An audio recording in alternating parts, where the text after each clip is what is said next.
Hard hitting vlogs. Hello viewers, भाई आज के हमारे वीडियो का टॉपिक है राहुल गांधी और सावरकर। दोस्तों, जैसा कि आप जानते हैं कि भारत जोड़ो यात्रा के दौरान महाराष्ट्र के दो स्थानों पर सावरकर के विरुद्ध दिए गए राहुल गांधी के बयान पर बवंडर स्वाभाविक है।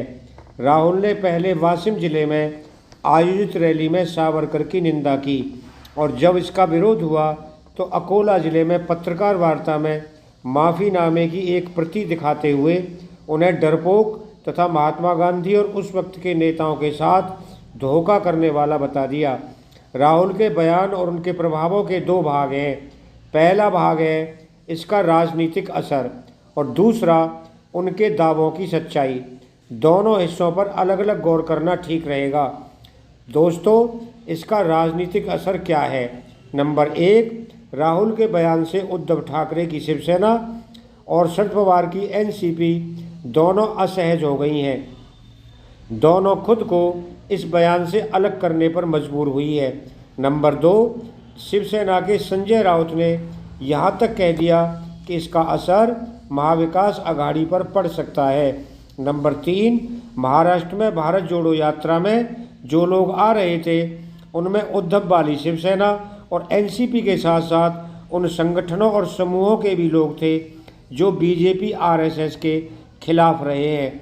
नंबर 4, महाराष्ट्र में वीर सावरकर के प्रति श्रद्धा और सम्मान समाज के हर वर्ग में है। इनमें बीजेपी और संघ के विरोधी भी शामिल हैं। इन सब के लिए राहुल गांधी ने समस्याएं पैदा कर दी हैं। नंबर 5, आम लोगों में भी इसके खिलाफ प्रतिक्रिया हुई है। बीजेपी विरोधियों के लिए इस यात्रा का राजनीतिक लाभ उठाने की संभावनाएं राहुल के बयान के बाद धूमिल हो गई हैं। नंबर 6, राहुल गांधी और उनके रणनीतिकारों की ये भूल कांग्रेस के लिए महाराष्ट्र में महंगी साबित हो सकती है। दोस्तों, अब आते हम दूसरे बिंदु पर, वो है माफ़ीनामे की सच्चाई। राहुल जो बोल रहे हैं वो सच्चाई का एक पक्ष है। आइए इसके विभिन्न पहलुओं पर गौर करें। नंबर 1, सावरकर 11 जुलाई 1911 को अंडमान जेल गए और 6 जनवरी 1924 को रिहा हुए। उनको करीब 12 वर्ष काला पानी में बिताना पड़ा। नंबर 2, सावरकर ने 1911 से 1920 के बीच 6 बार रिहाई की अर्जी दी, सभी रिजेक्ट हो गई। नंबर 3, राहुल गांधी कह रहे हैं कि महात्मा गांधी को उन्होंने धोखा दिया, जबकि उनकी छठी याचिका महात्मा गांधी के कहने पर ही डाली गई थी। गांधी जी ने स्वयं उनकी पैरवी की और यंग इंडिया में रिहाई के समर्थन में भी लिखा। दोस्तों, दरअसल प्रथम विश्व युद्ध के बाद 1919 में जॉर्ज पंचम के आदेश पर भारतीय कैदियों की सज़ा माफ़ करने की घोषणा की गई थी। उनमें अंडमान के सेलुलर जेल में से भी काफ़ी कैदी छोड़े गए थे।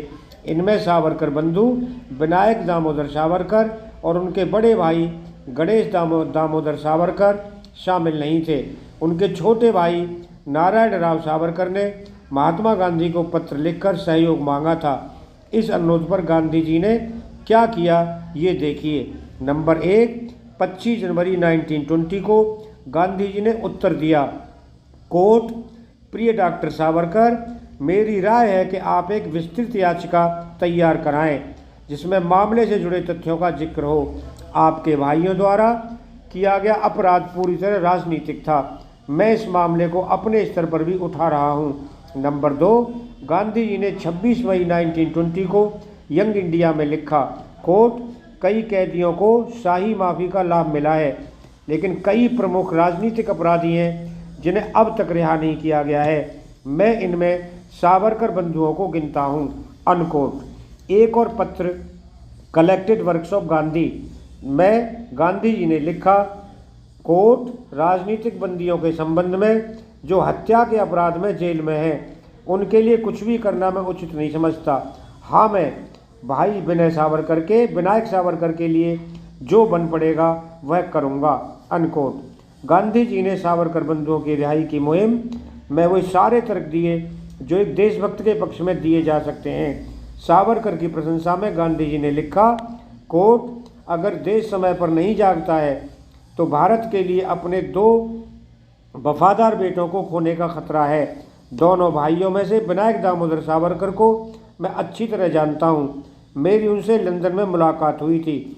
वो बहादुर हैं, चतुर हैं, देशभक्त हैं। अनकोट। उन्होंने सरकार की वर्तमान व्यवस्था में छिपी बुराई को मुझसे काफ़ी पहले देख लिया था। भारत को बहुत प्यार करने के कारण वह काला पानी की सज़ा भुगत रहे हैं।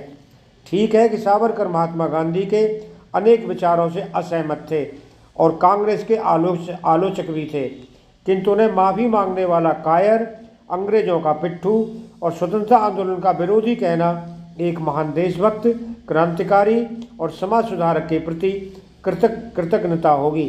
कुछ और तथ्य देखिए। नंबर 1, ऐसा प्रस्तुत किया जाता है मानो दया अर्जी डालने वाले सावरकर अकेले थे। ऐसे स्वतंत्रता सेनानियों की लंबी सूची है जो नियम के अनुसार माफ़ीनामा या आवेदन भरकर बाहर आए। नंबर 2, महान क्रांतिकारी शचीन्द्रनाथ सान्याल ने अपनी पुस्तक बंदी जीवन में लिखा कि सावरकर के बढ़ने पर ही उन्होंने दया याचिका डाली और रिहा हुए। उन्होंने लिखा है कि सावरकर ने भी अपनी चिट्ठी में वैसी भावना प्रकट की थी जैसी कि मैंने की, तो फिर सावरकर को क्यों नहीं छोड़ा गया और मुझे क्यों छोड़ा गया। दोस्तों, राहुल गांधी कहते हैं कि एक ओर आरएसएस और सावरकर की विचारधारा है तो दूसरी ओर कांग्रेस की। सच यह है कि वीर सावरकर संघ के प्रशंसक नहीं रहे, बावजूद इसके संघ और बीजेपी उनके बलिदान, त्याग, देशभक्ति और हिंदू समाज की एकजुटता के लिए किए गए उनके कामों को लेकर उनका सम्मान करते हैं। सावरकर जैसे महान व्यक्तित्व के मार्गदर्शन के विरुद्ध पूरे भारत में प्रतिक्रिया है। इसी कारण लोग कांग्रेस और नेहरू जी से जुड़े उन अध्यायों को सामने ला रहे हैं जिनका जवाब देना राहुल गांधी और उनके सलाहकारों के लिए कठिन है।